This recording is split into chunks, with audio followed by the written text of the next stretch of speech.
Hi, I'm Dr. Shiva Guide.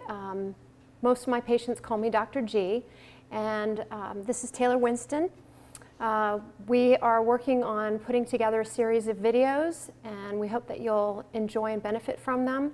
The first one is about the 5 bucket rules. You may have seen the poster that was created by one of my patients to help us all read them on the wall every day.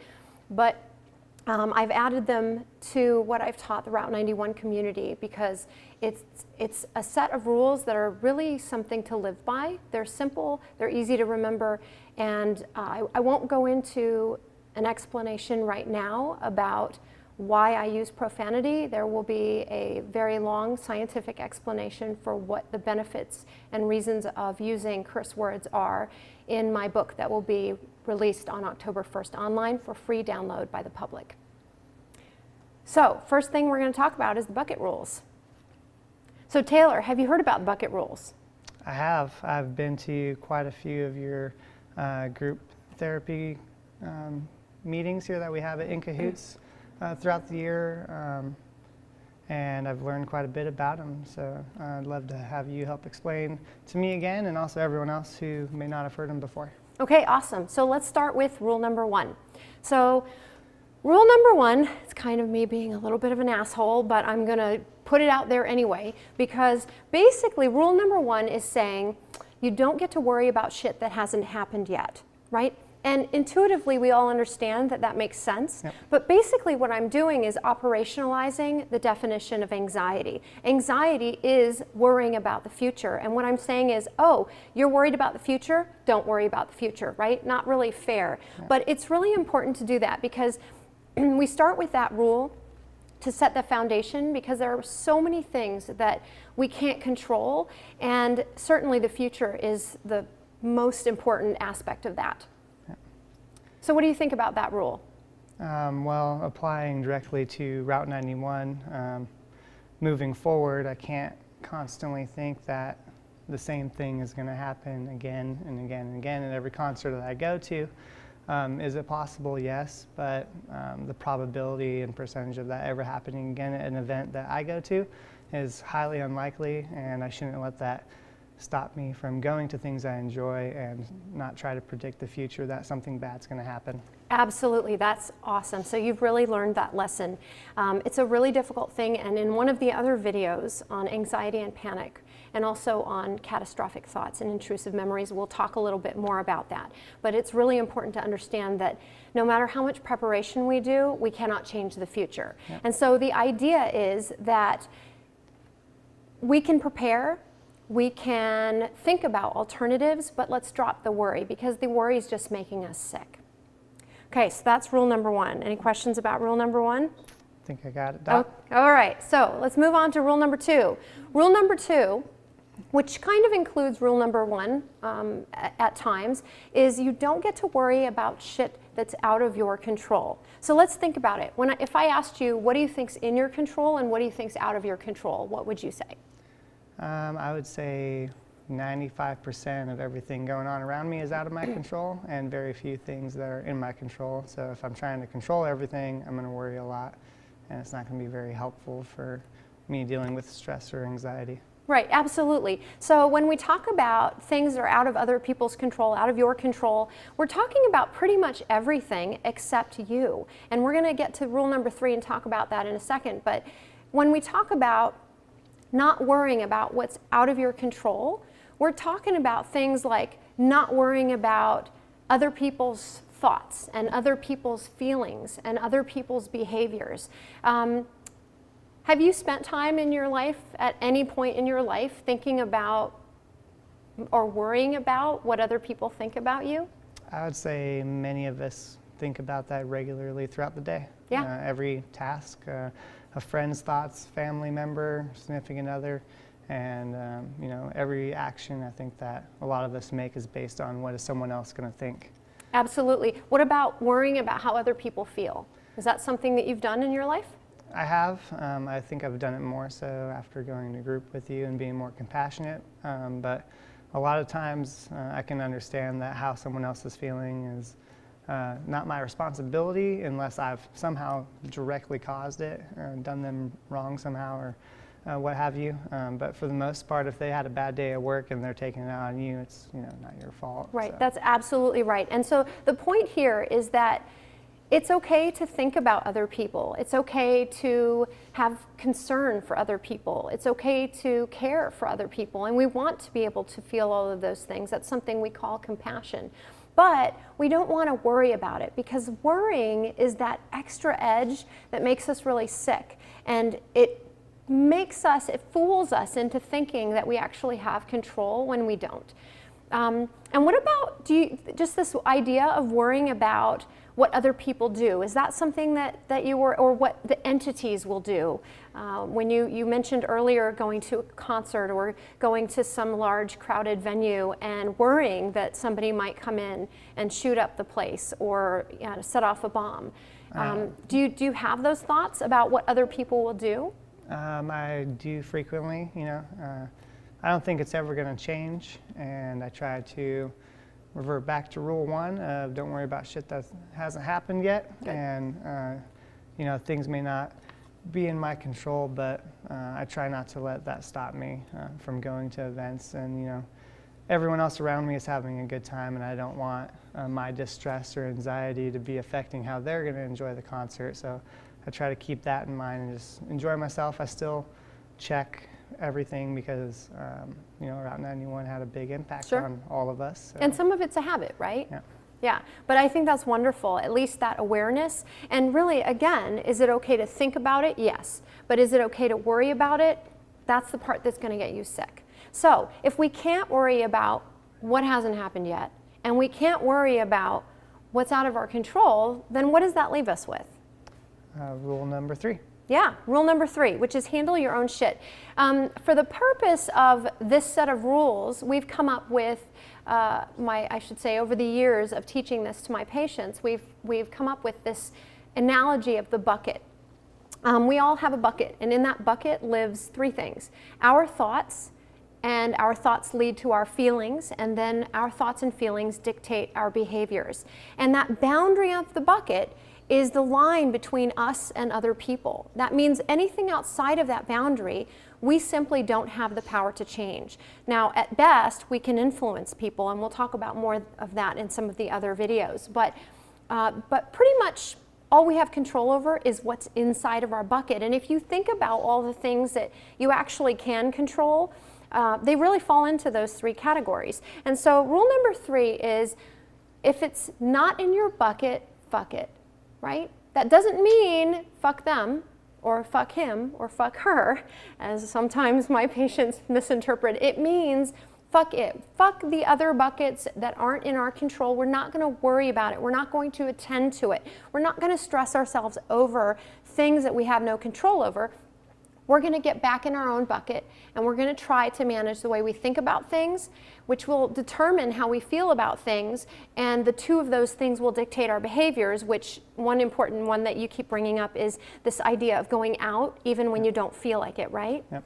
Yeah, so this one's a really key thing, because once you've let go of this idea of controlling the future, which many of us have a tendency to do. We want to make plans and just force our plans to happen, and then we're really disappointed when that doesn't work out, right? Yeah. Because as they say, life is what happens when you're making other plans. But once we let go of that, and then once we also understand what's in our control and what's out of our control, then we realize there are 3 very simple things that we have to control. Just the way we think, which is probably harder than it sounds, and then it determines how we feel and how we behave. And that brings us to rule number 4. But before we get there, let me ask you about rule number 3. How do you feel about that? How does that feel to know that those are just the only 3 things you have control over? I would say, honestly, a little vulnerable, because I think a lot of us have an ideal that a lot more is in our control, and end of the day, there's a lot less that's in our control. Just say, per se, going to work, get a flat tire, or someone has an accident, now you're late to work, that's out of your control, but it's going to have a cascading effect on the rest of your day, or maybe you even get fired for some reason. Like, could have bigger things outside of that. So I love that you actually explained how you feel about rule number 3, because I always, coming from my perspective, feel like, well, this is liberating, right? There are so many things we worry about, and all you have to do is think about 3 things.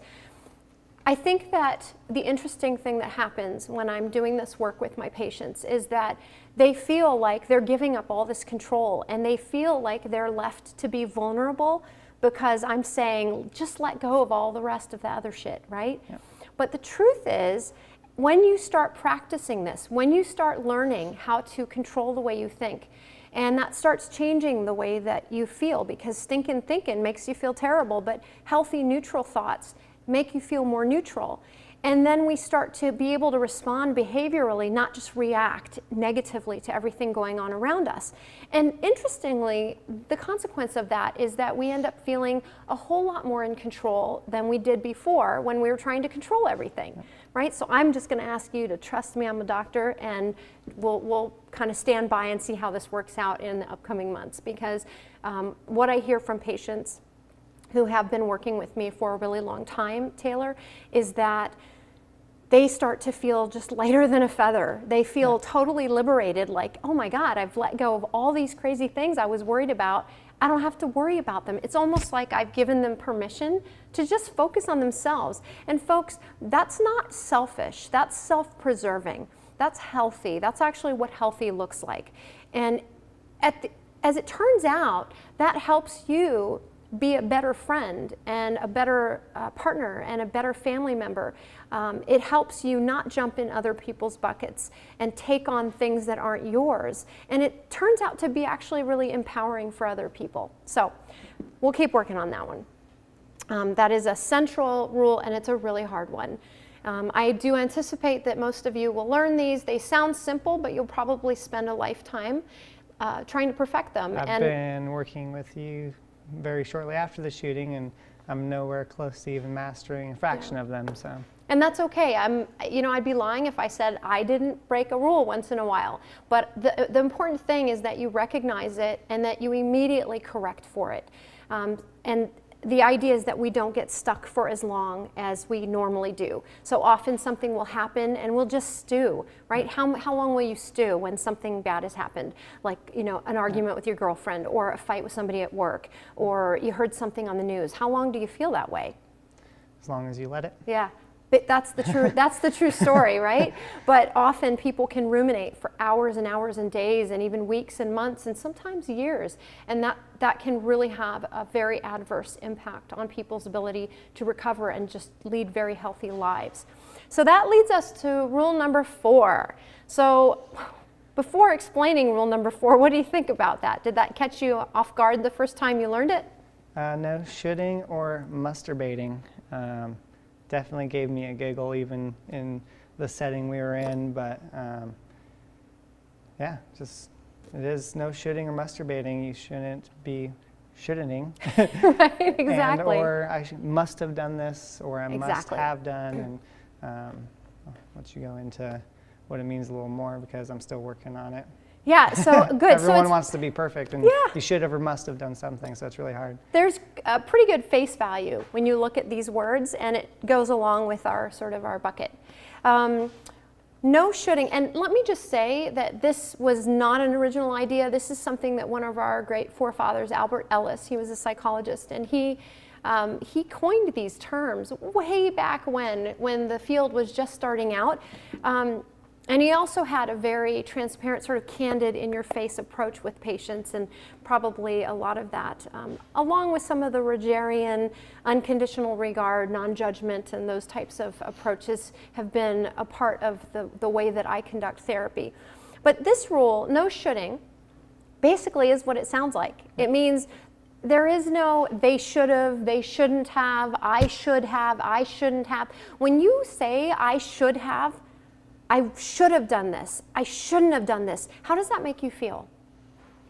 Like maybe you've done something wrong, or you could have done something better. Yeah, so it creates expectation, right? Yeah. And what it sounds like just from your response is that you may end up feeling guilty or ashamed or even frustrated or angry with yourself or with somebody else, right? And we saw a lot of this after the shooting, after the Las Vegas massacre, a lot of they shouldn't have done this and they should have done this and I shouldn't have done this, and a lot of us felt very guilty for a long time about things that we had done or hadn't done enough of, or wishing that we had done more.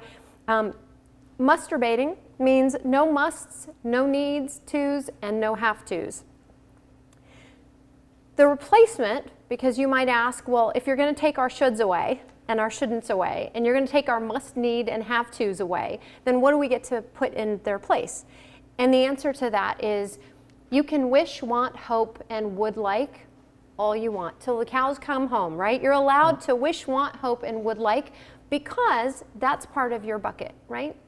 So if something terrible happened, you know, you stole a truck, commandeered a truck, and you took a couple dozen people to the hospital, and you came back for a third run.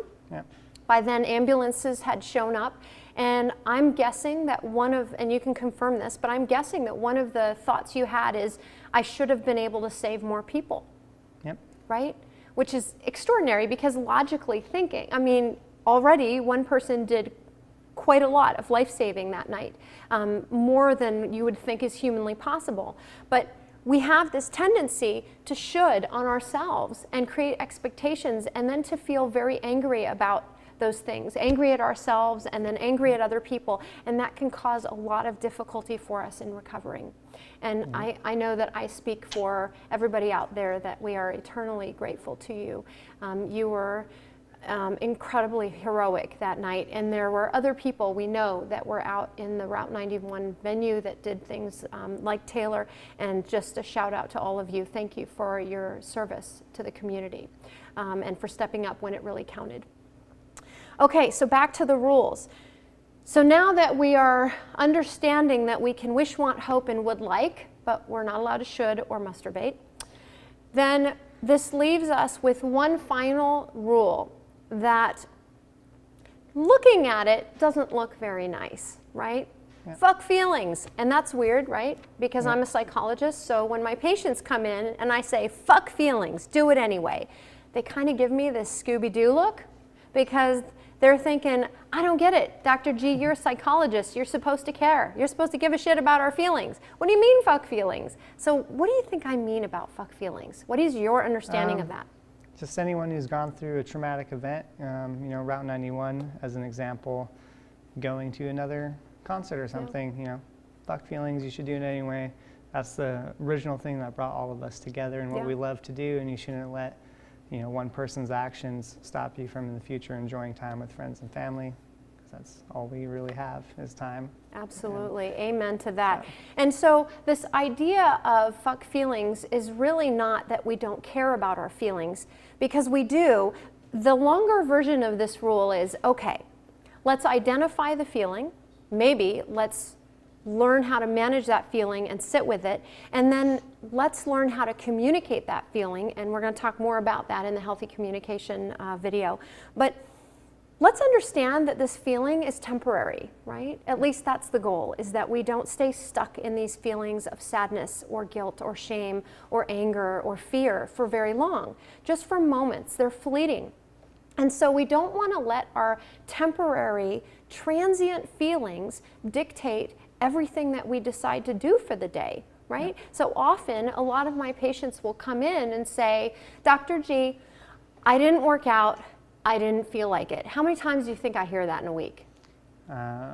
Every day, a couple hundred times a day. A lot. However many patients you have, probably try to pull that. Yeah, and Taylor, I'm guessing that you've been guilty of this too. Yep. Have there ever been some things that you just didn't feel like doing because of that sadness, because of shame and guilt, because of anger, and you just said, fuck it, I'm not going to do it, right? Yeah, there's been lots of instances, and I've been personally trying to work on it, and just, you know, if I don't like it, just do it anyway. Right. And, you know, long term will probably show that it will help. Absolutely. But for now, I definitely still struggle as well, and I know a lot of other Route 91 friends and family and extended members of the community definitely still feel that way. Yeah, absolutely. So that was a wonderful answer, because what that demonstrates is that this last rule, rule number 5 of the bucket rules, is the one that's probably going to help you out the most when you realize that you need to go out and face your fears and do all of these things that you don't feel like doing. That's going to get you healthy. Avoidance is one of the single things that helps perpetuate and sustain all of these symptoms of anxiety and trauma. And we're going to talk more about that in the video that follows. So, Awesome. so there you go. There you got it. So how do you feel about these rules? I feel like I have a lot of work to do, and it's not going to be easy, and don't know how long the road will be, but definitely an amazing tool to have in my arsenal. So really appreciate it. Thank you, doctor. Thanks, Taylor.